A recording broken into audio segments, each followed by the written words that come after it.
남편이 오빠, 죽던 나 날 임신했어. 저는 울지 며느리, 않았습니다. 이번 달 장례식장에서 운동 언제 저는 보는 거야? 알았습니다. 남편 핸드폰에서 나온 그 여자의 문자를 오빠 나 임신했어. 7년이었습니다.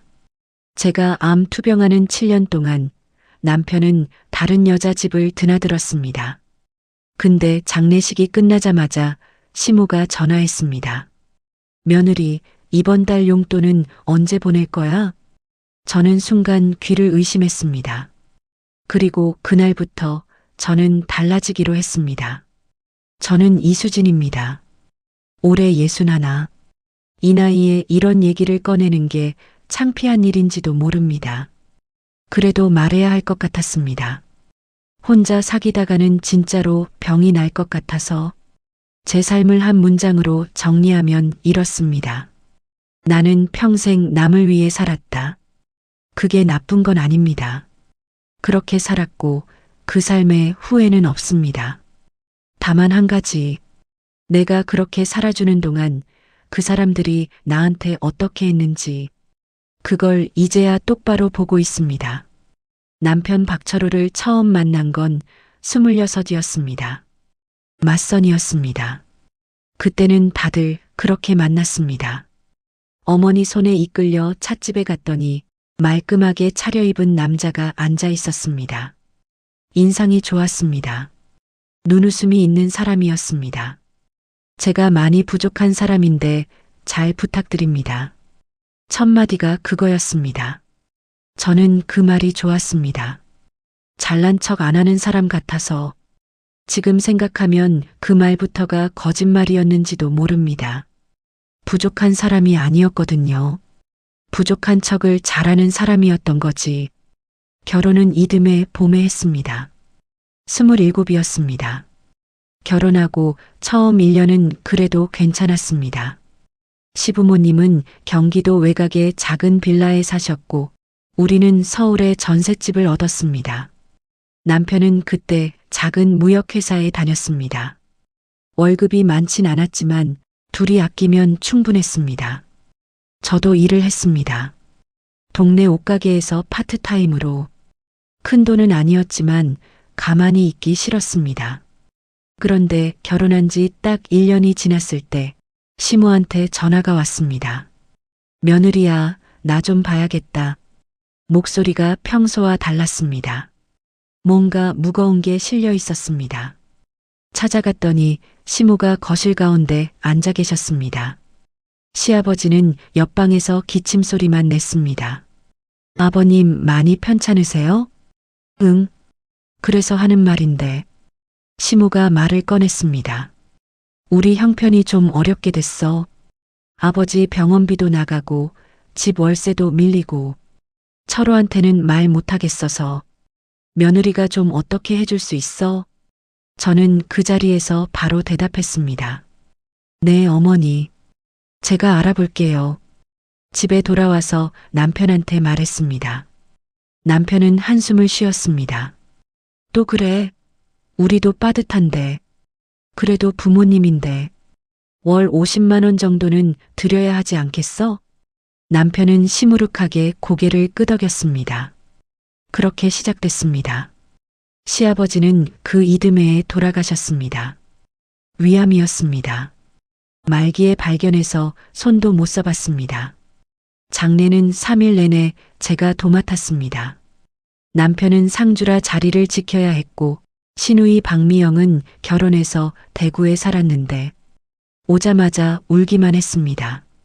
손님 맞이하고 음식 나르고 부의금 관리하고 49제 음식까지 제가 다 했습니다. 그때 처음으로 깨달았습니다. 이 집에서 일을 실제로 하는 사람은 나구나. 시아버지 돌아가시고 나서 시모는 더 외로워하셨습니다. 전화가 부쩍 많아졌습니다. 며느리야, 오늘 뭐 먹었어? 며느리야, 심심한데 좀 와줄 수 있어? 며느리야, 이 서류가 뭔지 모르겠어. 좀 봐줘. 처음엔 성가시지 않았습니다. 어른이 외로우신 거니까 당연히 챙겨드려야지. 그렇게 생각했습니다. 그런데 그 당연히가 조금씩 쌓였습니다. 결혼 6년째에 큰아이가 태어났습니다. 딸이었습니다. 이름은 박지윤. 아이를 낳고 보니 세상이 달라 보였습니다. 이 작은 게 내 자식이라는 게 믿어지지 않았습니다. 처음으로 무언가를 지키고 싶다는 마음이 생겼습니다. 그런데 출산하고 2달도 안 됐을 때 남편 회사에서 전화가 왔습니다. 사장님, 거래처에서 대금 회수가 안 되고 있습니다.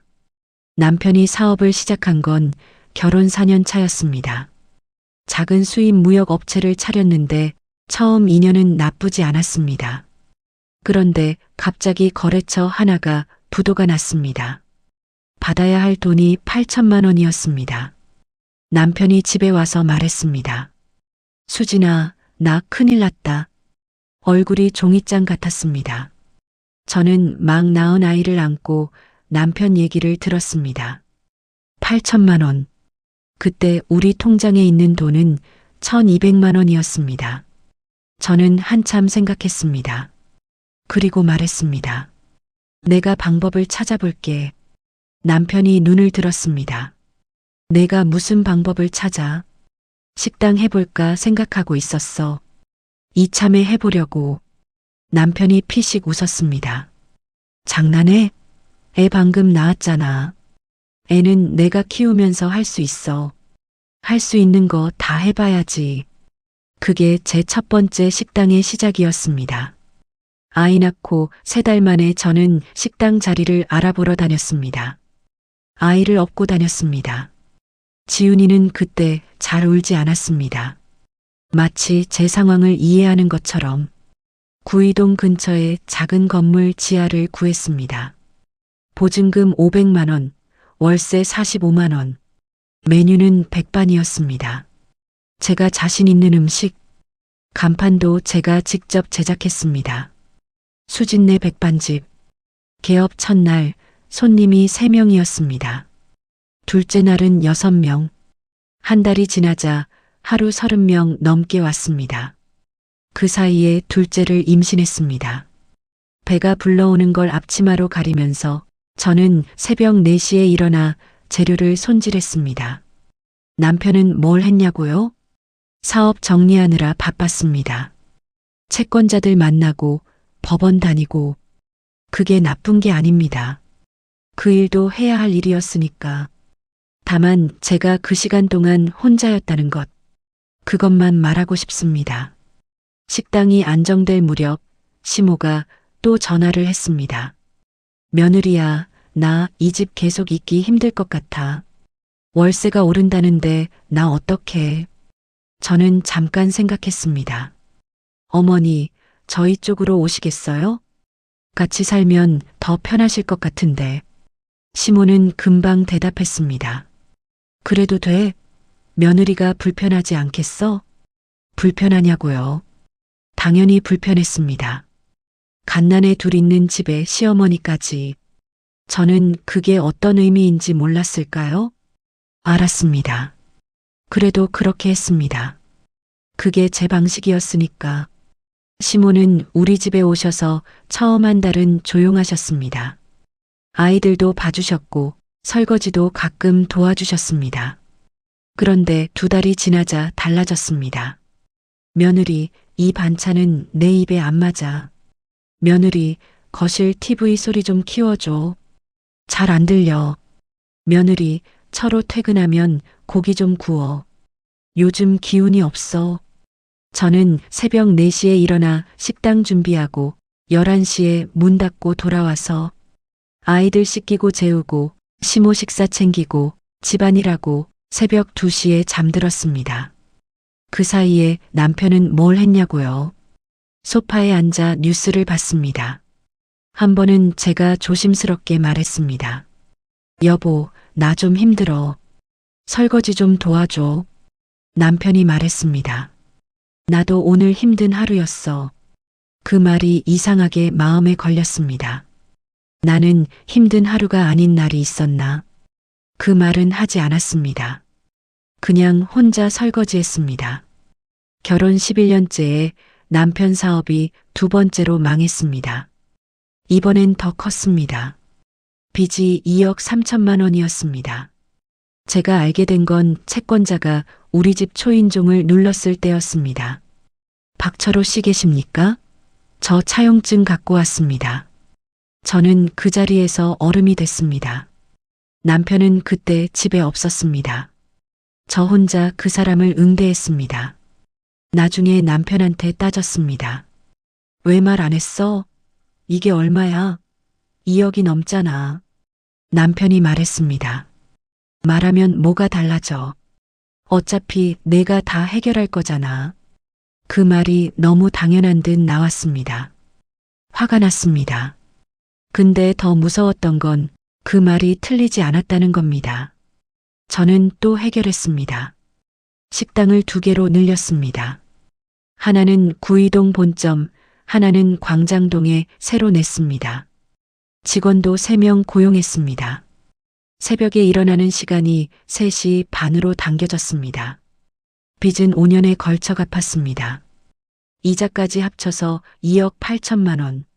전부 제 식당에서 나온 돈이었습니다. 그 사이에 지훈이는 초등학교에 들어갔고 둘째 지훈이는 유치원을 다녔습니다. 아이들이 어떻게 컸냐고요? 솔직히 말하면 제 손보다 시모 손에 더 많이 컸습니다. 제가 집에 없는 시간이 너무 많았으니까 그게 지금도 마음에 걸립니다. 돈을 버느라 아이 곁에 없었던 시간들. 그래도 어떻게 했겠습니까? 살아야 했으니까. 빚을 다 갚고 처음으로 통장에 여유가 생겼을 때 남편이 말했습니다. 수진아, 집 살까?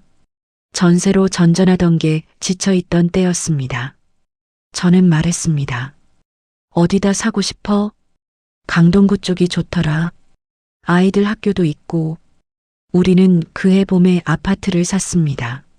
34평, 3억 4천만 원. 계약서에 이름을 쓸 때 저는 꼭 하나를 요구했습니다. 공동명의로 하자. 남편이 고개를 끄덕였습니다. 그게 제가 딱 한 번 제 몫을 주장한 순간이었습니다. 계약서에 이수진이라는 이름이 적혔습니다. 그걸 보면서 뭔가 지켜냈다는 기분이 들었습니다. 그 기분이 얼마나 오래 갈지는 몰랐습니다만 집을 산 그해 가을에 시모가 말씀하셨습니다. 며느리야, 나 이제 나이도 있고 하니까 용돈을 좀 받았으면 해서. 얼마나 드릴까요? 많이 달라는 게 아니야. 한 달에 100만 원만. 저는 남편을 봤습니다. 남편이 말했습니다. 그래, 드려야지. 우리 형편에 100만 원이야 뭐. 우리 형편에. 제 형편이겠지. 그래도 드렸습니다. 100만 원. 그런데 그게 시작이었습니다. 6개월 뒤에 시모가 또 말씀하셨습니다. 요즘 물가가 많이 올라서 150만 원으로 좀 올려줄 수 있어? 1년 뒤엔 200만 원. 그게 당연한 게 됐습니다. 한 달도 빠짐없이 매달 200만 원. 그 돈이 어디서 나오는지 시모는 관심이 없었습니다. 결혼 20년이 넘었을 때 저는 처음으로 몸에 이상이 생겼습니다. 처음엔 피곤한 건 줄 알았습니다. 그냥 무리해서 그런 거겠지. 그런데 2주가 지나도 낫지 않았습니다. 가슴이 뻐근하고 숨이 간간이 막혔습니다. 병원에 갔습니다. 검사 결과가 나왔습니다. 이수진 씨 앉으세요. 의사가 그렇게 시작했을 때 저는 이미 알았습니다. 유방암 3기입니다. 그 말이 귀에 들어오는데 이상하게 시간이 걸렸습니다. 마치 물속에서 듣는 것처럼 집에 돌아와서 남편한테 말했습니다. 나 암이래. 남편이 한참 저를 봤습니다. 그리고 말했습니다. 수술해야 해? 응. 회사는 어떻게? 식당 말하는 거였습니다. 저는 아무 말도 안 했습니다. 수술은 성공적이었습니다. 그런데 항암이 남았습니다. 항암 치료는 6달 과정이었습니다. 의사가 말했습니다. 치료 기간엔 가급적 쉬셔야 해요. 몸이 많이 힘들 겁니다. 저는 고개를 끄덕였습니다. 하지만 쉬지 않았습니다. 항암 주사를 맞고 다음 날 새벽에 일어났습니다. 구역질이 나는 걸 참으면서 식재료를 손질했습니다. 머리카락이 빠지는 걸 두건으로 가리면서 국을 끓였습니다. 왜냐면 식당이 안 돌아가면 직원 월급이 안 나오고 월급이 안 나오면 우리 생활비도 없고 생활비가 없으면 시모 용돈도 못 드리고 아이들 학원도 끊어야 하니까. 그래서 쉬지 않았습니다. 시모는 그 사실을 알고 있었습니다. 한 번은 식당에 들르신 적이 있습니다. 제가 두건 쓰고 국 끓이고 있는 걸 보셨습니다. 뭐라고 하셨는지 아세요? 며느리야, 오늘 된장찌개 간이 좀 싱겁더라. 그게 전부였습니다. 항암이 끝나고 완치 판정을 받은 날, 저는 혼자 병원 복도에 서 있었습니다. 남편은 그날 출장이었습니다. 아이들은 학교에 있었습니다. 의사가 말했습니다. 수고하셨어요. 앞으로 정기검진만 잘 받으시면 됩니다. 저는 혼자 병원 주차장까지 걸어갔습니다. 차에 타서 핸들을 잡고 처음으로 소리를 내어 울었습니다. 기쁜 건지 슬픈 건지 억울한 건지 그냥 다 섞여서 나왔습니다. 한참 울다가 멈추고 눈물을 닦고 식당으로 갔습니다. 저녁 장사 준비를 해야 했으니까 그날 이후로도 저는 달라진 게 없었습니다. 그냥 또 살았습니다. 새벽에 일어나고 일하고 챙기고 자고 그렇게 10년이 더 흘렀습니다. 그리고 어느 날 남편이 쓰러졌습니다. 그날은 평범한 화요일이었습니다. 남편은 아침에 출근했고 저는 식당 점심 장사를 끝내고 있었습니다. 오후 2시쯤 전화가 왔습니다. 모르는 번호였습니다. 여보세요. 박철호 씨 보호자 되시나요? 저 강동 성심병원 응급실인데요. 환자분이 심근경색으로 오셨습니다. 빨리 오셔야 할 것 같습니다. 저는 앞치마를 벗어던지고 뛰었습니다. 택시를 잡으면서 핸드폰으로 남편 번호를 눌렀습니다. 당연히 안 받았습니다. 응급실에 있으니까. 그런데 그 순간 화면에 다른 게 눈에 들어왔습니다. 부재중 알림 하나. 발신자 거래처 김대리. 그리고 그 아래 문자 미리 보기 한 줄. 오빠 나 너무 걱정돼. 연락 줘. 저는 그 화면을 1초 동안 봤습니다. 그리고 택시에 탔습니다. 거래처 김대리. 그게 뭔지 저는 그 순간에 이미 알았습니다. 알면서도 병원으로 갔습니다. 왜냐면 어쨌든 그 사람이 제 남편이었으니까. 남편은 사흘 만에 숨을 거뒀습니다. 수술을 했지만 심장이 버티지 못했습니다. 마지막으로 의식이 있을 때 남편이 제 손을 잡았습니다. 수진아. 응. 고마웠어. 저는 그 말에 대답하지 않았습니다. 고마웠다는 말이 너무 적었습니다. 35년 치고는 장례는 3일 동안 치렀습니다. 지훈이와 지훈이가 상주 역할을 했고 저는 또 모든 걸 도맡았습니다. 손님 맞이, 음식, 부의금 정리, 화장 수속. 시누이 박미영은 이번에도 울기만 했습니다. 시모는 상석에 앉아서 조문객을 받았습니다. 그리고 장례 이튿날 모든 손님이 돌아가고 조용해진 오후에 시모가 저한테 왔습니다. 며느리야. 네. 이제 철호가 없으니까 말인데. 저는 무슨 말이 나올지 짐작도 못했습니다. 용돈은 계속 보내줄 거지?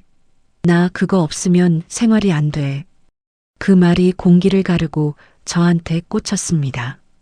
저는 아무 표정도 짓지 않았습니다. 그냥 말했습니다. 생각해 볼게요, 어머니. 그리고 돌아섰습니다. 마음속으로는 이미 무언가가 바뀌고 있었습니다. 35년 동안 쌓아온 어떤 것이 그 순간에 조용히 무너지고 있었습니다. 아직 티는 내지 않았습니다. 하지만 그날 밤 저는 남편 유품을 정리하다가 열어서는 안 될 무언가를 열고 말았습니다.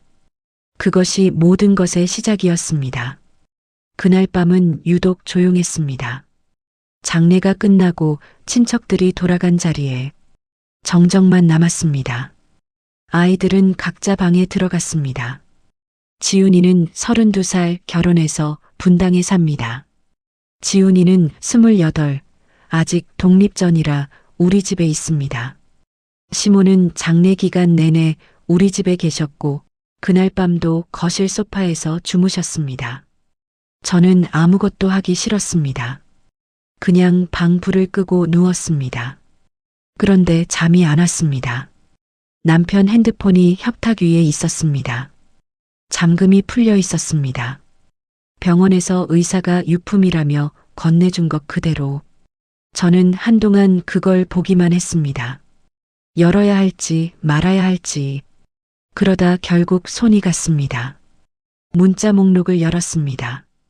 거래처 김대리. 그 이름이 바로 보였습니다. 스크롤을 올렸습니다. 가장 최근 대화부터 오빠 나 너무 걱정돼. 연락 줘. 오늘 병원 간대? 나도 같이 있고 싶어. 왜 연락 없어? 무슨 일 있어? 저는 더 위로 올렸습니다. 며칠 전 대화. 남편 이번 달은 좀 늦을 것 같아. 김대리 또요? 오빠 요즘 왜 이래? 남편 미안해. 집에서 눈치 보여서. 김대리 나는 어떡하라고. 나 생활비 없어. 남편 다음 주까지 보낼게. 조금만 기다려. 그 다음. 김대리 오빠 나 임신했어. 남편 지금 장난해? 김대리 장난이면 얼마나 좋겠어. 어떡하지? 저는 핸드폰을 내려놨습니다. 가슴이 이상했습니다. 쿵쿵 뛰는 게 느껴졌습니다. 숨을 한번 크게 들이쉬었습니다. 그리고 다시 들었습니다. 통화 목록을 봤습니다. 거래처 김대리와의 통화. 하루에 두세 번씩, 주말에도 예외가 없었습니다. 저는 남편이 주말에 골프 친다고 나간 날을 떠올렸습니다. 골프라고 했습니다. 매주 토요일. 한 번도 의심하지 않았습니다. 사진첩을 열었습니다. 여자가 있었습니다. 저보다 한참 어려 보이는 여자. 남편과 같이 찍은 사진들. 식당에서, 여행지에서, 집처럼 보이는 공간에서, 그 집처럼 보이는 공간. 아늑했습니다. 잘 꾸며져 있었습니다. 제가 본 적 없는 공간이었습니다. 날짜를 보니 가장 오래된 사진이 7년 전이었습니다. 7년. 제가 암 진단받은 해가 9년 전입니다. 수술하고 항암하고 완치 판정받은 게 8년 전. 7년 전이면 제가 항암 끝내고 겨우 기력을 회복하던 때입니다. 그때 이미 시작된 겁니다. 저는 핸드폰을 내려놓고 일어났습니다. 방을 나와 남편 서재로 갔습니다. 남편은 서재를 따로 쓰고 있었습니다. 책상 하나, 작은 책장, 파일 박스 몇 개. 저는 파일 박스를 열었습니다. 세금 계산서, 사업 서류, 보험 증서. 그런데 맨 아래에 작은 봉투가 하나 있었습니다. 봉투 겉에 아무것도 적혀 있지 않았습니다. 열었습니다. 통장이었습니다. 제 이름이 없는 통장. 우리가 같이 쓰는 공동 통장도 아닌. 표지를 보니 남편 이름만 있었습니다. 저는 펼쳤습니다. 잔액 1억 4,230만 원. 숫자가 눈에 들어오는데 시간이 걸렸습니다. 1억 4천. 내역을 봤습니다. 매달 빠져나가는 돈이 있었습니다. 정확히 300만 원씩, 그리고 가끔 500만 원, 800만 원씩 나가는 것도 있었습니다. 받는 사람 이름 이지연. 처음 입출금 날짜를 봤습니다. 6년 3개월 전이었습니다. 저는 그 자리에 앉았습니다. 서재 바닥에 그냥 주저앉았습니다. 머릿속으로 계산이 됐습니다. 300만 원씩 75개월. 2억 2,500만 원. 거기에 추가로 나간 게 몇천만 원 더. 총 2억 5천만 원이 넘는 돈이 그 여자 통장으로 들어갔습니다. 그 돈이 어디서 나왔는지 저는 압니다. 제 식당에서 나왔습니다. 제가 새벽 3시 반에 일어나서 번 돈, 항암 주사 맞고 다음날 나가서 번 돈, 머리카락 빠지는 걸 두건으로 가리면서 번 돈. 그 돈이 지연이라는 여자한테. 저는 한참 그 통장을 보고 있었습니다. 눈물이 나왔냐고요? 아니요. 눈물이 안 나왔습니다. 오히려 너무 차분해졌습니다. 이상하리만치 머리가 맑아졌습니다. 다음 날 아침이 됐습니다. 시모는 일찍 일어나 주방에 앉아 계셨습니다. 저는 아무렇지 않은 척 커피를 끓였습니다. 시모가 말했습니다. 며느리야, 어제는 너무 피곤해서 제대로 말을 못했는데. 저는 시모를 봤습니다. 아, 어머니, 말씀하세요. 이제 철호가 없잖아. 나 혼자 어떻게 살라고. 용돈은 계속 주는 거지. 그거 없으면 진짜 못 살아. 저는 커피잔을 내려놨습니다. 조용하게 물었습니다. 어머니, 그 돈이 어디서 나온 건지 아세요? 시모가 눈을 깜빡였습니다. 무슨 소리야? 철호가 버는 돈이지. 아니요. 저는 시모를 똑바로 봤습니다. 그 돈은 제가 벌었어요. 제가 새벽마다 나가서 번 돈이에요. 제가 암 걸려서 항암하면서도 식당 나가서 번 돈이에요. 시모가 입을 열었습니다. 그게 뭔 상관이야. 부부가 같이 버는 건데. 같이 번 게 아니에요. 제가 번 거예요. 잠깐 침묵이 흘렀습니다. 그 침묵이 5초쯤 됐을 때 시모의 얼굴이 달라졌습니다. 굳어지더니 입술이 앞으로 나왔습니다. 그리고 나온 말이 내 아들 잡아먹은 년이 말이 많아. 저는 그 순간을 지금도 기억합니다. 그 말이 공기를 가르고 저한테 왔을 때 저는 놀라지도 않았습니다. 그냥 받았습니다. 한 번 더 시모를 봤습니다. 어머니, 왜? 저 잡아먹은 게 아니라요. 저는 아주 천천히 또렷하게 말했습니다. 제가 살아남은 거예요. 그리고 자리에서 일어났습니다. 시모가 무슨 말을 더 했는지 기억이 안 납니다. 저는 이미 방으로 들어갔으니까. 그리고 핸드폰을 들었습니다. 처음으로 변호사 번호를 검색했습니다. 변호사 이름은 최준혁, 38살의 가사 전문 변호사였습니다. 지인 소개로 연락처를 받았습니다. 전화를 하자마자 이렇게 말했습니다. 저 지금 남편 사망 후에 재산 문제로 상담이 필요한데요. 비밀 유지되죠? 물론입니다. 언제든 오십시오. 다음 날 저는 사무실로 갔습니다. 통장 복사본, 핸드폰 문자 캡처, 각종 서류를 가지고 변호사가 자료를 하나하나 보더니 말했습니다. 이 통장은 피상속인, 즉 남편분 단독 명의죠? 네. 그럼 이 돈은 상속 재산에 포함됩니다. 다만 이 자금의 출처가 부인분의 사업 수익임을 입증하면 기여분으로 인정받을 수 있습니다. 어떻게 입증해요? 사업자 등록증, 매출 신고서, 통장 내역, 세금 납부 내역. 이런 것들을 다 모으시면 됩니다. 다 있어요. 변호사가 저를 봤습니다. 이런 경우 시어머니 분이 부양 청구나 유류분 청구를 할 가능성이 있습니다.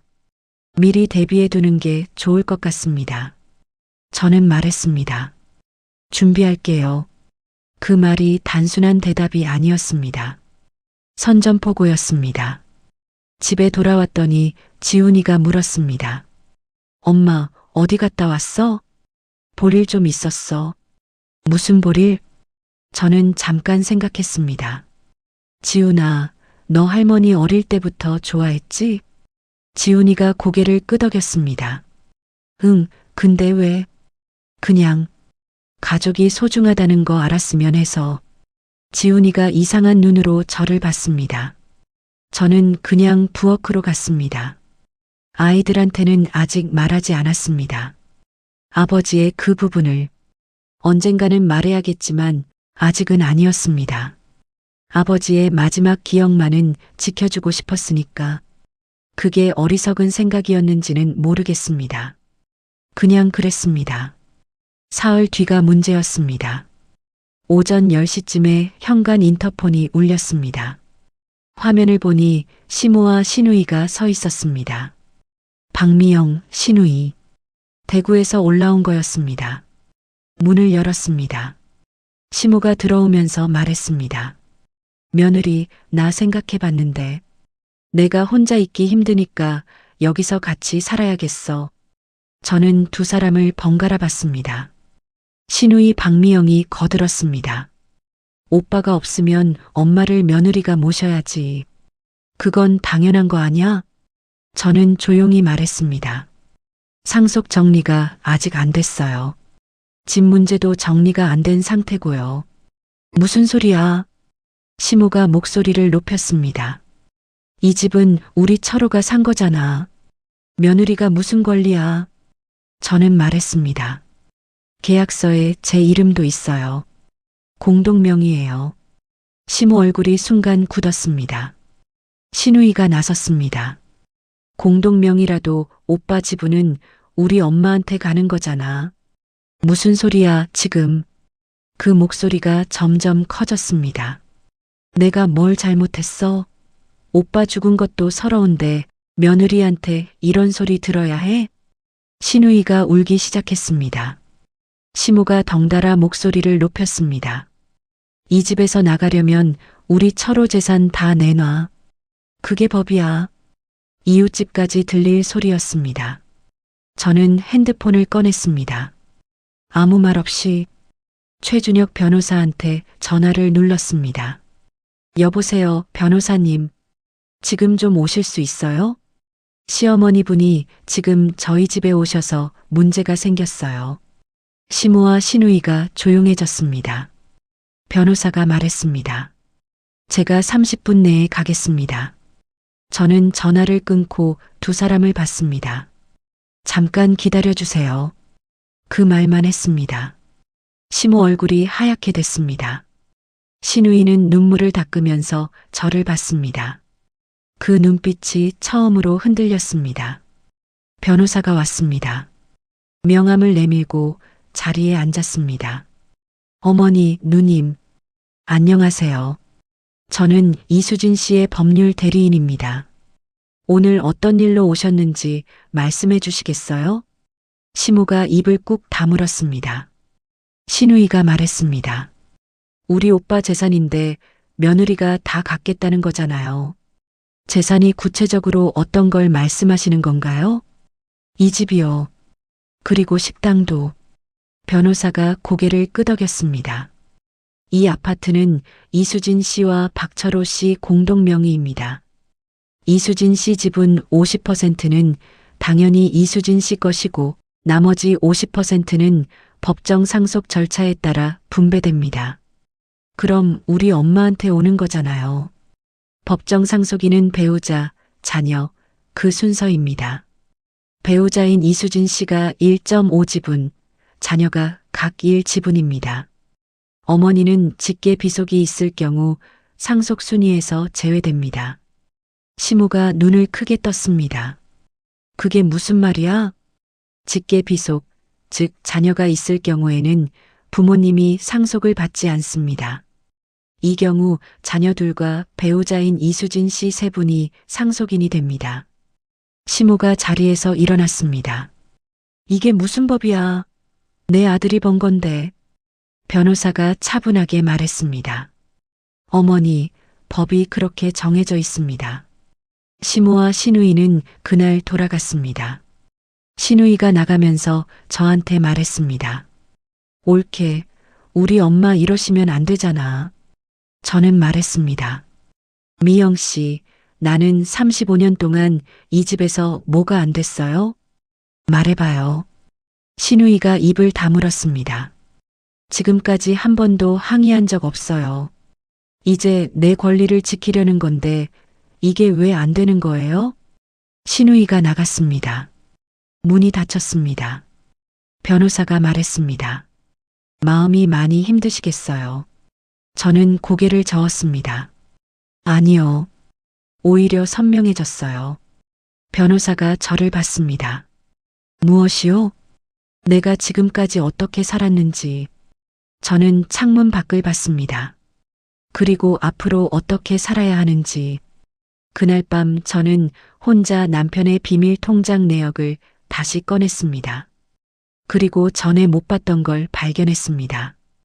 돈이 나가는 날짜, 매달 15일이었습니다. 저는 달력을 봤습니다. 남편이 매달 15일에 뭘 했는지 떠올렸습니다. 출장, 거의 매달 15일 전후로 1박 2일 출장이 있었습니다. 저는 그게 당연한 줄 알았습니다. 사업하는 사람이니까. 그 출장이 어디였는지 이제는 짐작이 갑니다. 이틀 뒤 시모한테 문자가 왔습니다. 며느리야, 서운하게 생각하지 마. 내가 너 싫다는 게 아니야. 그냥 내 처지가 딱한 거 알아줬으면 해서. 저는 그 문자를 한참 봤습니다. 답장을 할까 말까 생각했습니다. 그러다가 핸드폰을 내려놨습니다. 그리고 이지연이라는 이름을 검색했습니다. 남편 핸드폰에 있던 정보들로 주소, 번호, 사진 속 배경, 그냥 알고 싶었습니다. 내 남편이 7년 동안 어디서 무엇을 했는지, 그 여자는 지금 어떻게 살고 있는지, 그리고 그 돈이, 제가 새벽에 일어나서 번 그 돈이 지금 어디에 있는지. 그 다음 날 아침, 우편함에 흰 봉투가 들어 있었습니다. 봉투 겉에 내용 증명이라고 적혀 있었습니다. 저는 그게 뭔지 알았습니다. 뜯었습니다. 발신인 박점래 시모 이름, 수신인 이수진. 수신인 이수진은 고인 박철호의 재산을 부당하게 취득하였으며 고인의 사망 이후 법적 상속인에 대한 의무를 다하지 않고 있다. 이에 법적 조치를 취할 것을 사전 통보한다. 저는 그 서류를 한번 읽고 반으로 접었습니다. 그리고 피식 웃었습니다. 왜 웃었을까요? 무서워서가 아니었습니다. 그 서류가 너무 늦게 왔기 때문입니다. 저한테는 이미 준비된 게 있었으니까. 35년치 장부, 2억 5천만 원의 행방, 그리고 거래처 김대리가 실제로 누구인지, 그게 다 제 손에 있었습니다. 저는 서류를 서랍에 넣었습니다. 그리고 변호사한테 전화했습니다. 내용 증명 왔어요. 이제 본격적으로 시작해도 될 것 같아요. 변호사가 말했습니다. 알겠습니다. 준비하겠습니다. 저는 전화를 끊고 창밖을 봤습니다. 하늘이 흐렸습니다. 비가 올 것 같았습니다. 그래도 괜찮았습니다. 비가 오면 우산을 쓰면 됩니다. 저는 이제 혼자서도 우산을 챙길 줄 아는 사람이었으니까. 소송이라는 게 처음엔 그냥 종이 한 장입니다. 봉투에 들어있는 종이, 인쇄된 글자들, 법원 도장. 그런데 그 종이 한 장이 일상을 흔들어 놓습니다. 내용 증명이 온 지 열흘 만에 법원에서 소장이 왔습니다. 박점래 원고 vs 이수진 피고. 피고 이수진은 원고에게 위자료 및 부양료 합계 3억 원을 지급하라. 저는 그 숫자를 봤습니다. 3억? 그 돈이 어디서 나왔는지는 말 안 해도 알겠지요. 제가 벌어야 한다는 겁니다. 남편이 죽었는데도, 제 남편이 7년 동안 바람을 피웠는데도, 그 생활비를 내가 댔는데도 저한테 3억을 내라는 겁니다. 지훈이한테는 소장이 온 날 말했습니다. 지훈아, 할머니가 엄마한테 소송을 냈어. 지훈이가 눈을 크게 떴습니다. 소송? 왜요? 저는 소장을 보여줬습니다. 지훈이가 읽더니 얼굴이 굳었습니다. 이게 말이 돼요? 할머니가 엄마한테 3억을 달라고? 법원이 판단하겠지. 엄마, 억울하지 않아요? 저는 잠깐 생각했습니다. 억울하지. 근데 억울하다고 해결되는 건 아니잖아. 지훈이가 주먹을 쥐었습니다. 할머니한테 가서 직접 따질게요. 하지 마. 왜요? 내가 나서면 가족 싸움이 돼. 이건 법으로 해결할 문제야. 지훈이가 한참 저를 봤습니다. 엄마 진짜 대단하다. 그게 어떤 의미였는지 모르겠습니다. 그냥 저는 그게 제 방식이라고 생각했습니다. 변호사 최준혁이 소장을 검토했습니다. 원고 측 주장의 핵심은 두 가지입니다. 첫째, 이 아파트가 피상속인 박철호의 재산이므로 배우자가 단독 소유할 수 없다. 둘째, 며느리인 피고가 시어머니 부양 의무를 다하지 않았다. 저는 말했습니다. 첫 번째 주장은요? 아파트 공동명의 계약서만 있으면 바로 기각됩니다. 두 번째가 좀 더 복잡한데, 부양 의무요? 시어머니 측 변호사가 관습적 부양 의무를 주장할 수 있습니다. 한국 법원에서 완전히 배제되진 않아요. 다만 저희는 반박 논리를 세워야 합니다. 어떻게요?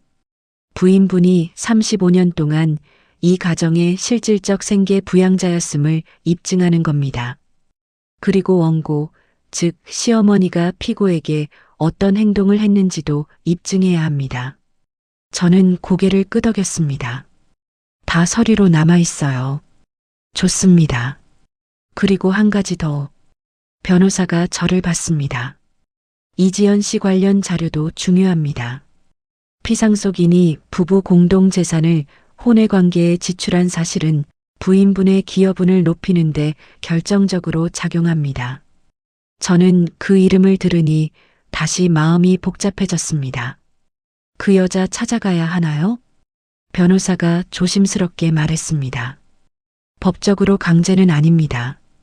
다만 협력이 있으면 재판이 훨씬 유리해집니다. 저는 한참 생각했습니다. 일단 제가 생각해 볼게요. 그 다음 주에 시누이 박미영이 전화를 했습니다. 올케야 나야. 저는 전화를 받았습니다. 응. 엄마가 소송 냈다고 들었어. 나는 그건 반대야. 그냥 조용히 해결하면 안 돼? 저는 속으로 웃음이 났습니다. 미영아, 그 말 나한테 할 게 아니라 어머니한테 해야지. 내가 그랬어. 근데 엄마가 안 들어. 그럼 어떡해? 올케야, 솔직히 말해줘. 오빠 재산 중에 올케 것 빼면 얼마나 남아? 그 말에 저는 잠깐 멈췄습니다. 지금 그걸 물어보는 거야? 그게 아니라 엄마 앞으로 얼마 드릴 수 있는지 알고 싶어서. 미영아, 나는 어머니한테 줄 돈이 없어. 35년 동안 준 거 다 돌려받아도 모자라. 그건 너무하지 않아? 저는 전화를 끊었습니다. 그냥 끊었습니다. 더 할 말이 없었습니다. 재판 준비를 하면서 서류를 정리하다가 저는 옛날 가계부를 꺼냈습니다. 결혼하고 나서부터 제가 써온 가계부. 두꺼운 공책이 15권이었습니다. 1988년 3월부터 시작된 가계부. 저는 그걸 한 장 한 장 넘겼습니다. 식자재 3만 5천 원, 시부모님 용돈 5만 원, 남편 양복수선 8천 원, 지훈이 분유일만 2천 원. 가계부가 2003년으로 넘어갔습니다. 식당 수입이 기록되기 시작했습니다. 일일 매출 38만 원, 시어머니 용돈 100만 원, 남편 카드값 대신 결제 85만 원. 그 다음에 항암 치료비 120만 원, 일일 매출 41만 원. 항암 치료비와 식당 매출이 같은 날 기록돼 있었습니다. 저는 그 페이지에서 손을 멈췄습니다. 치료받는 날도 매출 기록을 했던 겁니다. 항암 맞고 집에 와서 그날 장사 얼마 했는지 적은 겁니다. 저는 그게 무섭지 않았습니다. 그때는 그게 당연했으니까. 지금 보니 이상했습니다. 그 사람은 그 시간에 무엇을 했을까? 3년치를 더 넘겼습니다. 2011년 시어머니 용돈 200만 원. 처음으로 200만 원이 된 해. 그 아래에 적힌 메모. 여보 생일 케이크 3만 2천 원 마이너스 오늘 일찍 들어온다고 했는데 늦었음. 저는 그 글씨를 한참 봤습니다. 그때 제 글씨가 얼마나 지쳐 보였는지. 소장이 온 지 3주째 되던 날, 저는 이지연 씨 주소를 찾아냈습니다. 남편 핸드폰에 남아있던 정보들을 조합해서 사진 속 배경, 문자에 언급된 지명, 서울 동대문구 쪽이었습니다. 저는 그 동네를 처음 갔습니다.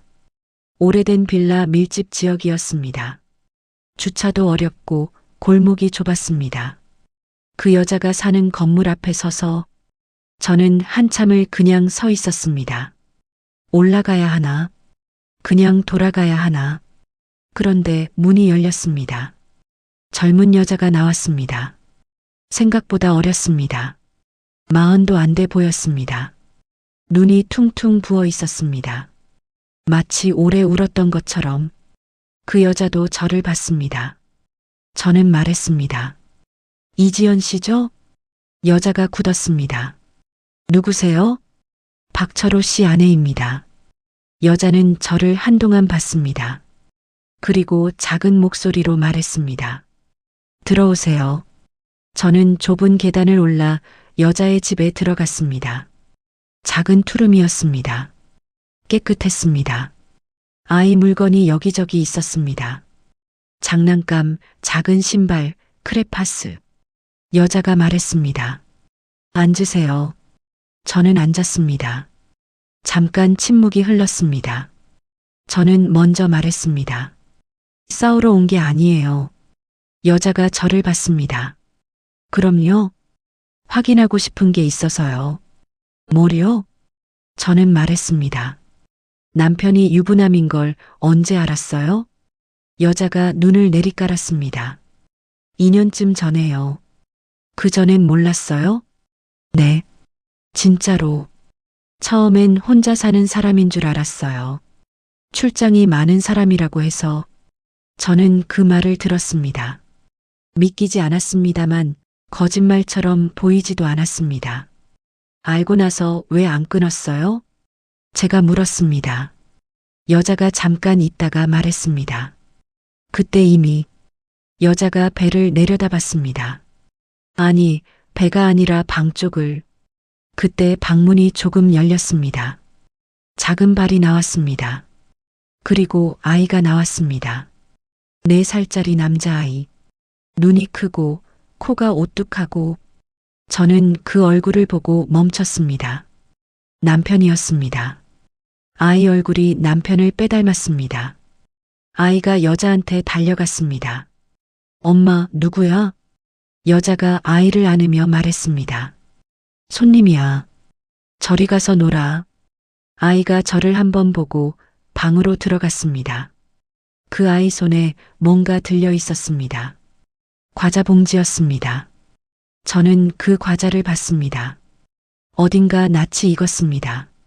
시모가 좋아하는 브랜드였습니다. 저는 물었습니다. 그 과자 누가 줬어요? 여자가 잠깐 머뭇거렸습니다. 어머니가요. 저는 그 말에 귀가 멎었습니다. 어머니요? 할머니라고 부르더라고요. 아이가. 저는 천천히 말했습니다. 시어머니가 여기 오셨어요? 여자가 고개를 끄덕였습니다. 언제부터요? 여자가 잠깐 생각하더니 아이 낳고 나서요. 한 달에 2번씩은 오셨어요. 한 달에 2번. 저는 그 말을 들으면서 등줄기가 서늘해지는 걸 느꼈습니다. 시모는 알고 있었습니다.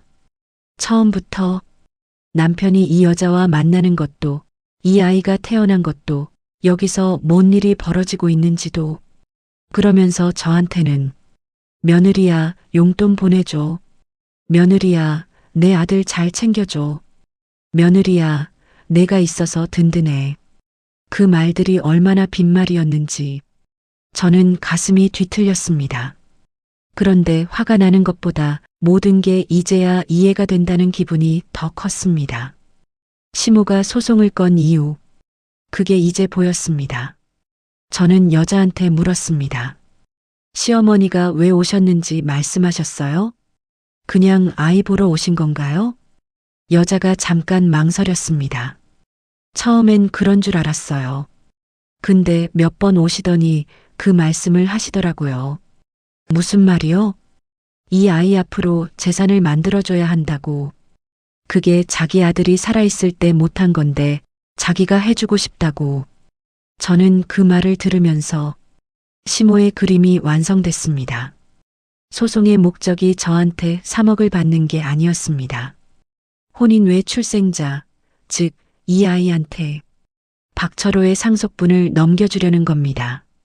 저를 흔들어서, 저를 지치게 해서 합의를 끌어내거나 재판에서 이겨서 그 돈을 결국 이 아이한테 주려는 거였습니다.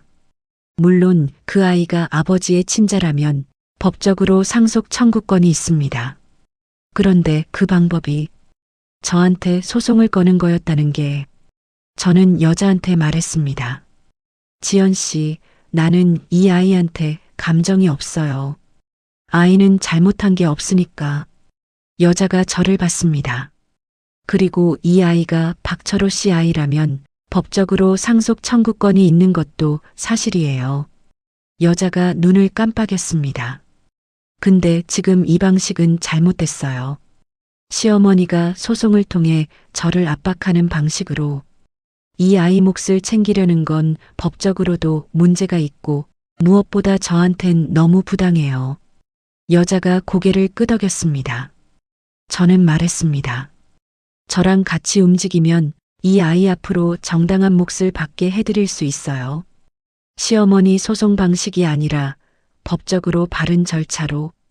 여자가 한참 저를 봤습니다. 오래된 침묵이었습니다.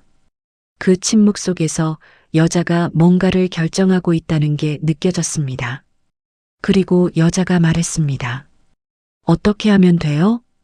이지연 씨와 헤어지고 나서 저는 차에 앉아 있었습니다. 바로 출발하지 않았습니다. 한참 앞 유리를 봤습니다.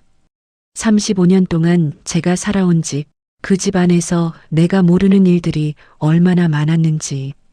그런데 이상한 건 슬프지 않았습니다. 화도 많이 가라앉았습니다. 오히려 명확해진 기분이었습니다. 나는 배신당했습니다. 남편한테, 시모한테. 그 사실은 바뀌지 않습니다. 하지만 지금 내 손에는 뭐가 있냐? 35년치 가계부, 식당 매출 내역 전부, 비밀 통장 내역, 시모의 방문 기록, 이지연 씨의 협력. 저는 혼자가 아니었습니다. 적어도 법정에서는. 변호사한테 전화했습니다. 이지연 씨 만났어요. 어떻게 됐습니까? 협력하겠다고 했어요. 잠깐 침묵이 있었습니다. 변호사가 말했습니다. 그게 이번 재판의 핵심이 될 겁니다. 어떻게요? 원고 측은 부양료 3억을 청구했는데 이지연 씨의 진술이 추가되면 원고가 소송을 낸 목적 자체가 의심을 받습니다. 정당한 부양 청구가 아니라 다른 목적을 위한 소송으로 보일 수 있으니까요. 그게 유리한 거죠? 네. 그리고 부인분의 기여분 입증 자료와 합치면 원고 측이 가진 카드가 거의 없어집니다. 저는 말했습니다. 그럼 준비합시다. 재판 날짜가 잡혔습니다. 2달 뒤였습니다. 그 2달 동안 저는 잠을 잘 못 잤습니다. 잠이 안 와서가 아니라 잠드는 게 아까웠습니다. 서류 정리하고 기억 되짚고 가계부 다시 보고 통장 내역 정리하고 변호사한테 넘길 자료가 박스 하나가 됐습니다. 그 과정에서 이상한 게 또 나왔습니다. 남편 보험 서류를 정리하다가 발견한 것. 수익자가 이지연으로 돼 있는 보험이 2개. 각각 5천만 원짜리. 합치면 1억. 저는 그 서류를 봤습니다. 그리고 변호사한테 사진 찍어 보냈습니다. 변호사한테서 바로 답이 왔습니다. 수익자가 배우자나 법정 상속인이 아닌 경우 피상속인의 의도적인 재산 은닉으로 볼 수 있습니다. 이것도 증거로 쓰겠습니다. 저는 그 메시지를 읽고 핸드폰을 내려놨습니다. 그리고 혼자 말했습니다. 당신 뭘 이렇게 많이 숨겼어? 재판 이틀 전 시모한테 마지막으로 전화가 왔습니다. 며느리야, 나야. 저는 받았습니다. 네. 아직도 늦지 않았어. 그냥 합의하자. 응? 너도 힘들고 나도 힘든데. 저는 잠깐 침묵했습니다. 그리고 말했습니다. 어머니, 왜? 저한테 부탁하실 게 있으면 법정에서 판사님한테 하세요. 그리고 전화를 끊었습니다. 창밖에 비가 왔습니다. 그 빗소리가 이상하게 좋았습니다. 뭔가 씻기는 것 같았습니다. 35년치 먼지가. 재판 당일 아침, 저는 새벽 5시에 눈이 떠졌습니다. 알람은 7시로 맞춰놨는데 그냥 누워있다가 결국 일어났습니다. 부엌에 가서 물 한 잔 마셨습니다. 창밖이 아직 어두웠습니다. 저는 오래전 어머니가 해주신 말씀이 생각났습니다. 수진아, 내 인생은 내가 사는 거야. 누가 대신 살아주지 않아. 그 말을 들었을 때는 16이었습니다. 무슨 뜻인지 그땐 몰랐습니다. 지금은 압니다. 오늘이 그 말의 의미를 가장 잘 보여주는 날이겠다 싶었습니다. 법원은 서울 가정법원이었습니다. 저는 검은 코트에 흰 블라우스를 입었습니다. 화장은 옅게 했습니다. 머리는 단정하게 올렸습니다. 지훈이가 같이 가겠다고 했습니다. 엄마, 나도 갈게요. 괜찮아. 혼자 가면 안 돼요. 혼자가 아니야. 변호사도 있고. 그래도 저는 잠깐 지훈이를 봤습니다. 고마워. 근데 오늘은 엄마 혼자 해야 해. 그게 맞는 것 같아. 지훈이가 입술을 깨물었습니다. 잘하고 와요, 엄마. 저는 고개를 끄덕이고 나왔습니다. 법원 앞에서 변호사 최준혁을 만났습니다. 그가 서류 가방을 들고 서 있었습니다. 준비되셨어요? 저는 말했습니다. 네. 오늘 원고 측에서 새로운 자료를 제출할 가능성이 있습니다. 당황하지 마세요. 어떤 자료가 나와도 저희 준비가 더 단단합니다. 저는 고개를 끄덕였습니다. 법원 안으로 들어갔습니다. 복도 벤치에 시모가 앉아 있었습니다. 시누이 박미영이 옆에 있었습니다. 그리고 낯선 남자, 원고 측 변호사였습니다. 시모가 저를 봤습니다. 저도 시모를 봤습니다. 서로 아무 말이 없었습니다. 저는 시선을 돌리고 걸었습니다. 법정은 생각보다 작았습니다. 앞에 판사 자리, 양쪽에 원고와 피고 자리, 방청석은 10몇 자리. 저는 피고석에 앉았습니다. 시모는 원고석에. 판사가 들어왔습니다. 40대 중반 여성이었습니다. 박점례 대 이수진 사건 시작하겠습니다. 원고 측 변호사가 먼저 말했습니다. 원고는 피상속인 박철호의 어머니입니다. 피고 이수진은 박철호의 배우자로 혼인 기간 동안 취득한 재산을 단독 명의로 관리하였으며 박철호 사망 이후 원고에 대한 부양 의무를 이행하지 않았습니다. 이에 위자료 및 부양료 합계 3억 원을 청구하는 바입니다. 판사가 서류를 받습니다. 피고 측 답변. 최준혁 변호사가 일어났습니다. 피고 이수진은 원고의 청구가 사실에 기반하지 않음을 강력히 주장합니다.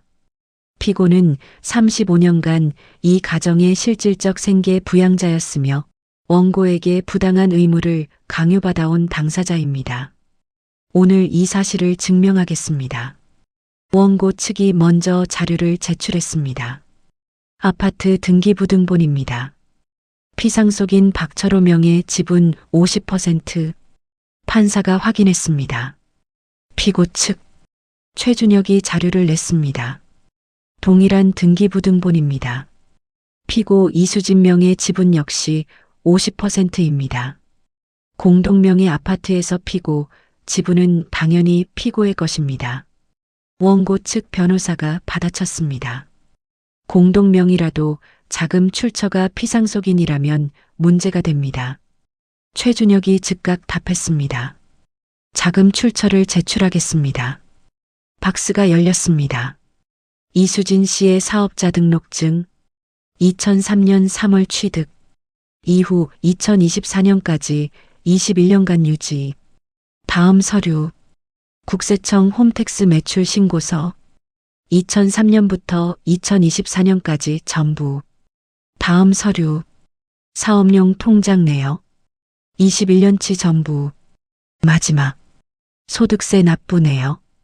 이수진 씨가 납부한 소득세 합계 약 1억 8천만 원.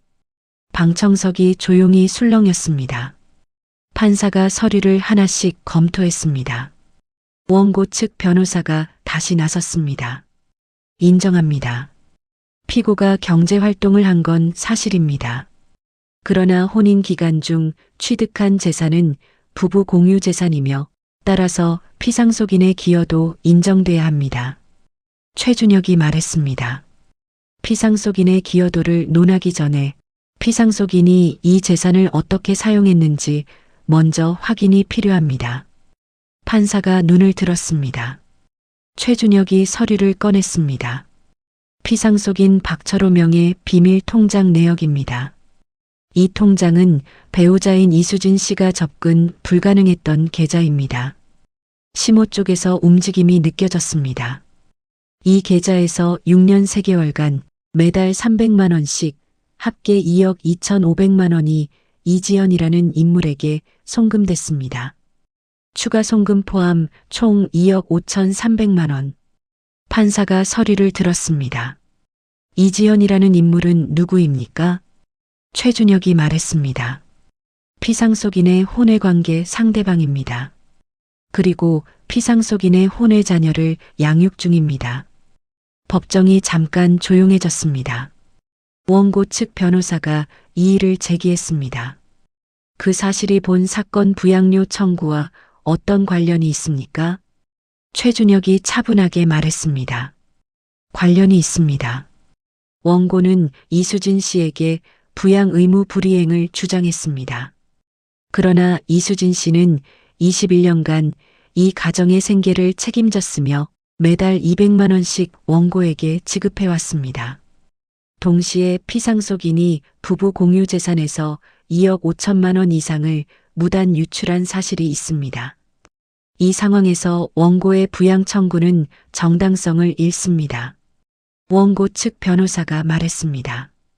피고가 원고에게 부양비를 지급했다는 증거가 있습니까? 최준혁이 고개를 끄덕였습니다. 있습니다. 통장 이체 내역이 나왔습니다. 2009년부터 2024년 사이 이수진 씨 계좌에서 박점래 씨 계좌로 매달 이체된 내역입니다. 100만 원에서 시작하여 200만 원까지 단 한 달도 빠지지 않았습니다. 합계 약 2억 1천만 원. 판사가 그 서류를 오래 봤습니다. 원고 측 변호사가 다른 카드를 꺼냈습니다. 피고가 피상속인의 사망 이후 혼외관계 상대방과 접촉한 사실이 있습니다. 이는 가정 파괴 행위를 조장한 것으로 볼 수 있습니다. 저는 그 말을 들으면서 처음으로 법정에서 표정이 굳었습니다. 최준혁이 즉각 일어났습니다. 이에 있습니다. 근거 없는 주장입니다. 판사가 말했습니다. 원고 측 근거 자료 있습니까? 추후 제출하겠습니다. 판사가 말했습니다. 근거 없는 주장은 법정에서 자제하십시오. 원고 측 변호사가 자리에 앉았습니다. 저는 숨을 내쉬었습니다. 그때 최준혁이 마지막 서류를 꺼냈습니다. 판사님, 한 가지 더 제출하겠습니다. 판사가 말했습니다. 말하십시오. 원고 박점래 씨가 피상속인의 혼외 관계를 인지하고 있었다는 증거입니다. 시모가 갑자기 몸을 앞으로 내밀었습니다. 그게 무슨 소리야? 판사가 말했습니다. 원고, 조용히 하십시오. 시모가 입을 다물었습니다. 최준혁이 계속했습니다. 이지연 씨 자택의 블랙박스 영상입니다. 원고 차량이 해당 주소에 월 2회, 2년간 방문한 기록이 담겨 있습니다. 다음 자료, 이지연 씨 작성 확인서입니다. 원고가 직접 이 아이를 손자로 인지하고 방문해 왔다는 내용이 담겨 있습니다. 다음, 이지연 씨가 원고와 주고받은 문자 내역입니다. 판사가 서류를 받았습니다. 법정이 조용했습니다. 저는 시모를 봤습니다. 시모는 시선을 피했습니다. 처음으로 그 눈이 흔들렸습니다. 최준혁이 말했습니다. 원고는 피상속인의 혼외 관계를 알면서도 이를 배우자에게 알리지 않았습니다. 오히려 혼외 자녀를 손자로 인지하며 그 아이의 상속권을 확보하기 위해 피고에게 소송을 제기한 것입니다. 원고 측 변호사가 일어났습니다. 그건 원고의 판단이고 법적으로 문제가 없습니다. 최준혁이 말했습니다. 원고의 부양료 청구 목적이 정당한 부양이 아닌 제3자의 상속권 확보를 위한 것이라면 그 청구는 권리 남용에 해당합니다. 판사가 양측을 봤습니다. 충분히 확인했습니다. 오늘 심리는 여기서 일단 마치고 추가 자료 제출 기한을 2주로 하겠습니다. 법봉이 내려왔습니다. 법정 밖으로 나왔습니다. 복도에서 시모와 마주쳤습니다. 신우이가 시모 팔을 잡고 있었습니다. 시모는 고개를 숙이고 있었습니다. 저는 지나치려고 했습니다. 그런데 시모가 저를 불렀습니다. 이수진 씨, 저는 멈췄습니다. 돌아봤습니다. 시모가 저를 봤습니다.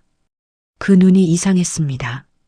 화도 아니고 미안함도 아니고 그냥 지쳐 있었습니다. 나 몰랐어. 저는 말했습니다. 뭐요? 철호가 그렇게까지 할 줄. 나도 처음엔 그냥 만나는 사람이 있다는 것만 알았어.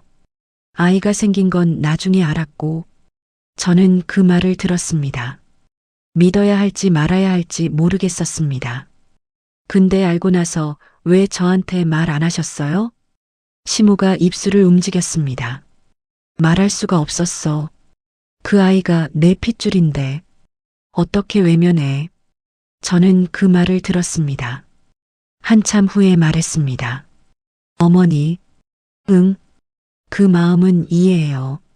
그 아이가 어머니 손자인 건 사실이니까. 근데 저는 말을 이었습니다. 그걸 지키기 위해 저를 소송으로 짓밟으면 안 됐어요. 시모가 눈을 내리깔았습니다. 저는 돌아섰습니다. 더 할 말이 없었습니다. 2주 뒤 추가 심리. 원고 측은 추가 자료를 제출하지 못했습니다. 최준혁이 마지막으로 말했습니다. 피고 이수진은 35년간 이 가정을 경제적으로 부양했습니다. 원고에게 15년간 총 2억 1천만 원을 지급했습니다. 그리고 피상속인의 재산 무단 유출로 인해 2억 5천만 원의 손실을 입었습니다. 이런 상황에서 원고의 3억 부양료 청구는 근거가 없습니다. 판사가 정리했습니다. 양측 주장과 자료 충분히 검토했습니다. 판결은 2주 후에 내리겠습니다. 법봉이 다시 내려왔습니다. 저는 자리에서 일어났습니다. 다리가 조금 떨렸습니다. 최준혁이 말했습니다. 잘 됩니다. 저는 고개를 끄덕였습니다. 그 말을 믿고 싶었습니다. 판결까지 2주. 그 2주가 가장 길었습니다. 저는 이 기간 동안 식당에 나갔습니다. 직원들이 반겼습니다. 사장님, 오랜만이에요. 응, 미안해. 일이 있었어. 많이 힘드셨죠? 저는 괜찮다고 했습니다. 그리고 앞치마를 맸습니다. 국을 끓이는 동안 이상하게 마음이 가라앉았습니다. 이 냄새, 이 소리, 이 온도, 제 인생의 냄새였습니다. 힘들었지만 이게 내 것이었습니다. 남편이 가져가지 못한 것, 시모가 빼앗지 못한 것, 이 부엌이 내 것이었습니다. 판결 전날 밤 이지연 씨한테서 문자가 왔습니다. 내일 판결 날이죠. 잘 되길 바라요. 그리고 감사해요. 저를 사람으로 대해줘서. 저는 그 문자를 오래 봤습니다. 답장을 썼습니다. 아이 잘 키우세요. 그게 제가 할 수 있는 전부였습니다. 그 아이한테 화가 없다고는 못합니다. 그 아이 존재가 내 남편의 배신을 상징하니까. 하지만 그 아이는 그냥 태어났습니다. 선택하지 않고 그 아이만큼은 제 화의 대상이 될 수 없었습니다. 그래서 그렇게 답했습니다. 아이 잘 키우세요. 그 말이 제가 줄 수 있는 가장 큰 것이었습니다. 판결날 아침이 왔습니다. 저는 이번엔 혼자가 아니었습니다. 지훈이가 분당에서 올라왔습니다. 엄마, 나도 갈게요. 안 와도 돼. 엄마. 지훈이가 저를 봤습니다. 엄마가 혼자 너무 많이 버텼어. 오늘은 내가 옆에 있을게요. 저는 아무 말도 안 했습니다. 그냥 딸 손을 잡았습니다. 그게 다였습니다. 판결날은 맑았습니다. 5월이었습니다. 아침 공기가 이상하게 맑았습니다. 바람도 없고 구름도 없고 법원 앞에서 지훈이와 나란히 섰습니다. 엄마, 긴장돼요? 저는 잠깐 생각했습니다. 아니, 진짜요? 응. 이상하게 지훈이가 제 팔을 끼웠습니다. 엄마 대단하다. 저는 그 말에 웃음이 나왔습니다. 뭐가 대단해? 그냥 다 대단해. 우리는 법원 안으로 들어갔습니다. 법정에 들어서자 시모가 보였습니다. 이번엔 신우이가 없었습니다. 시모 혼자 변호사와 앉아 있었습니다. 시모가 많이 작아 보였습니다. 지난 몇 달 사이에 살이 빠진 것 같았습니다. 볼이 꺼지고 눈가 주름이 깊어졌습니다. 저는 그걸 보면서도 가슴이 울컥하지 않았습니다. 예전 같으면 그 모습에 불쌍한 마음이 들었을 겁니다. 저러다 쓰러지시면 어떡하지? 내가 너무 매정한 건 아닐까? 근데 이번엔 아니었습니다. 그냥 사람이 한 명 앉아 있었습니다. 나한테 잘못한 사람이. 판사가 들어왔습니다. 서류를 폈습니다. 박점례 대 이수진 사건 판결을 선고하겠습니다. 법정이 조용해졌습니다. 저는 손을 무릎 위에 가지런히 올렸습니다.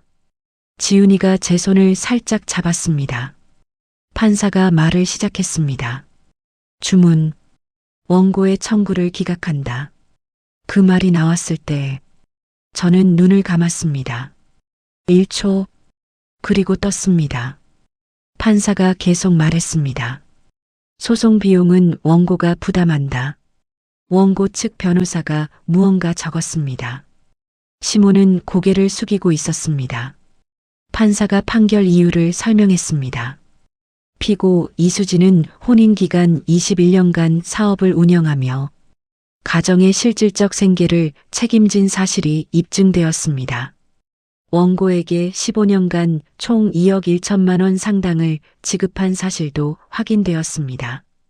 이런 상황에서 원고의 부양료 청구는 법적 근거가 부족합니다.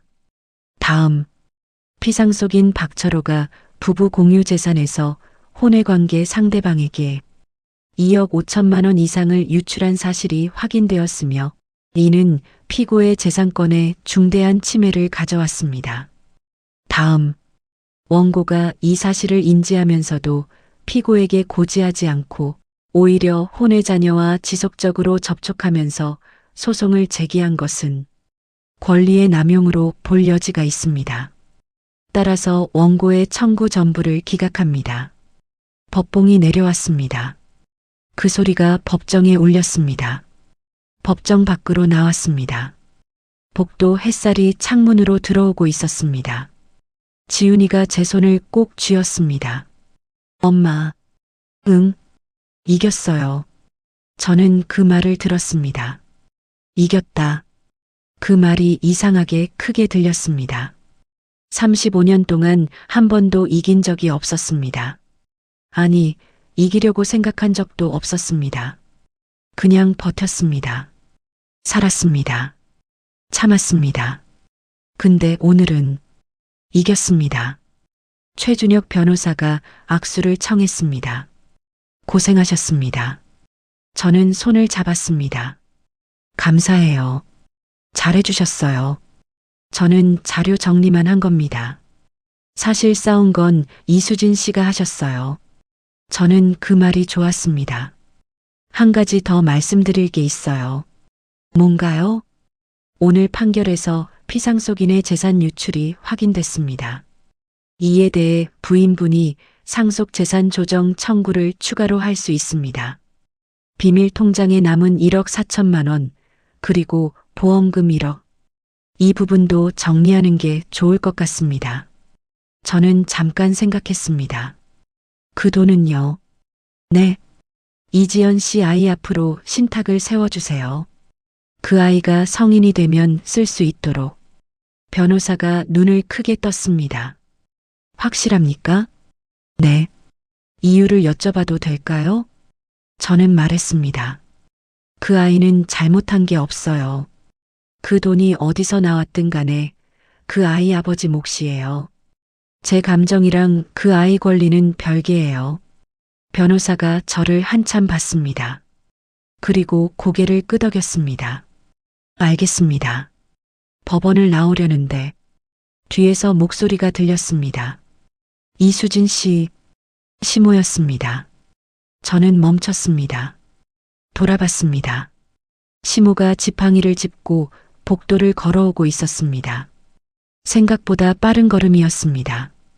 저는 그냥 서 있었습니다. 시모가 제 앞에 섰습니다. 눈이 빨개졌습니다. 그래도 나는 내 시어머니야. 저는 그 말을 들었습니다. 35년 동안 시어머니였지. 그럼 시어머니 대접을 해줘야 할 거 아냐? 저는 잠깐 있었습니다. 그리고 말했습니다. 어머니, 왜? 저 오늘부터 며느리 아니에요. 시모가 눈을 떴습니다. 무슨 소리야? 남편이 없으니까요.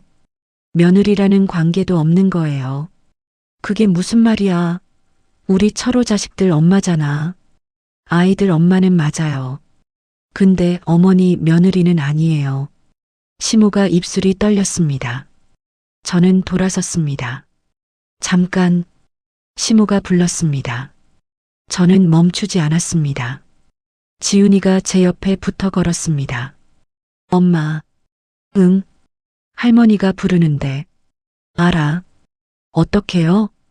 저는 말했습니다. 오늘은 그냥 가는 거야. 지훈이가 잠깐 뒤를 돌아봤습니다. 그리고 다시 앞을 봤습니다. 엄마 말이 맞아요. 우리는 법원 현관을 나왔습니다. 5월의 햇빛이 쏟아졌습니다. 따뜻했습니다. 차에 타지 않고 잠깐 법원 앞 계단에 서 있었습니다. 지훈이가 옆에 섰습니다.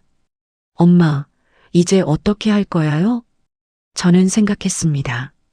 식당은 계속해야지. 그게 아니라요. 엄마 인생 말이에요. 저는 딸을 봤습니다. 지훈아, 엄마가 어렸을 때부터 뭔가 하고 싶었던 게 있었어. 뭔데요? 제주도 가고 싶었어. 한 달 살기. 근데 한 번도 못 갔잖아. 항상 일이 있어서, 누가 있어서, 뭔가가 있어서. 그럼 가면 되잖아요. 그래. 이제 가도 될 것 같아. 지훈이가 웃었습니다. 같이 가요, 엄마. 저는 딸 옆에서 웃었습니다. 오랜만에 웃었습니다. 그 웃음이 이상하게 낯설었습니다. 내 얼굴에 웃음이 있다는 게. 집에 돌아왔습니다. 지훈이가 현관에서 기다리고 있었습니다. 어땠어요? 이겼어. 지훈이가 주먹을 쥐었습니다. 엄마, 아들이 저를 껴안았습니다. 저는 그 품에 잠깐 있었습니다. 이 아이가 이렇게 컸구나. 제가 새벽에 일하는 동안 자라난 아이. 제가 항암하는 동안에도 옆에 있었던 아이. 고마워, 지훈아. 제가 뭐려. 그냥 있어줘서. 지훈이가 눈물을 닦았습니다. 어른인 척했지만 아직 어린 데가 있었습니다. 그게 좋았습니다. 그날 저녁, 저는 남편 서재를 정리했습니다. 책들을 박스에 담고 서류들을 분류하고 오래된 사진들을 꺼냈습니다. 우리 젊었을 때 사진, 신혼 때 사진, 아이들 어릴 때 사진. 그 사진 속 남편이 웃고 있었습니다. 저는 그 사진을 한참 봤습니다. 미운가? 네, 밉습니다. 그리워온가? 모르겠습니다. 그냥 오래된 사람이었습니다. 35년을 같이 살았으니 당연히 흔적이 남습니다. 다 지울 수도 없고 다 간직할 수도 없습니다. 저는 사진 중에 몇 장을 골랐습니다. 아이들 어릴 때 찍은 사진들, 그것만 남겼습니다. 나머지는 박스에 넣었습니다. 그 박스를 창고에 넣었습니다. 나중에 아이들이 꺼내보고 싶으면 꺼내보라고. 제가 끝까지 들고 있을 건 아니니까. 한 달 뒤, 저는 제주도행 비행기를 탔습니다. 지훈이가 2주 동안 같이 있기로 했습니다. 지훈이도 주말에 내려오기로 했습니다. 공항에서 비행기를 기다리며 커피를 마셨습니다. 핸드폰에 알림이 떴습니다. 이지연 씨한테서 아이 친자 확인 소송 진행하기로 했어요. 도와주셔서 감사해요. 저는 그 문자를 읽고 답했습니다. 잘하셨어요. 그게 다였습니다. 그 이후로 이지연 씨한테서 연락이 오지 않았습니다. 저도 하지 않았습니다. 그게 맞는 것 같았습니다. 서로가 서로의 삶을 사는 게. 제주도는 바람이 많았습니다. 숙소가 바다 근처였습니다. 첫날 아침 저는 혼자 해변을 걸었습니다. 지훈이는 아직 자고 있었습니다. 파도 소리, 바람 소리, 발 아래 모래가 서늘했습니다. 저는 걸으면서 생각했습니다. 35년. 그 세월이 나쁜 것만은 아니었습니다. 아이들이 자랐습니다. 식당이 남았습니다. 그리고 저도 살아남았습니다. 배신당했습니다. 속았습니다. 이용당했습니다. 그래도 살아남았습니다. 그게 지금의 저입니다. 바다를 보면서 저는 처음으로 느꼈습니다. 가볍다는 걸. 어깨가 가볍습니다. 35년 동안 짊어지고 다니던 무언가가 그 재판이 끝나면서 내려진 것 같았습니다. 아직 다 괜찮은 건 아닙니다. 남편 생각이 납니다. 시모 생각도 납니다. 이지연 씨 아이 얼굴도 기억납니다. 근데 그게 저를 짓누르지 않습니다. 그냥 있습니다. 지나갑니다. 파도처럼. 며칠 뒤 시모한테서 문자가 왔습니다. 수진아, 나 몸이 안 좋아. 미영이는 대구서 못 올라오고 아무도 없어. 저는 그 문자를 봤습니다. 한참 봤습니다. 지훈이한테 보여줬습니다. 지훈이가 읽더니 저를 봤습니다. 엄마는 어떻게 할 거야요? 저는 말했습니다. 할머니한테 답장해줘. 동사무소에 복지 담당 연결해드리라고. 노인 돌봄 서비스 신청하면 돼. 지훈이가 고개를 끄덕였습니다. 내가 할게요. 저는 핸드폰을 내려놓고 바다를 봤습니다. 냉정하다고 생각하는 사람도 있겠지요. 근데 저는 이미 15년 동안 매달 200만 원씩 들였습니다. 35년 동안 제 몸과 시간을 들였습니다. 이제는 국가 시스템을 이용하시면 됩니다.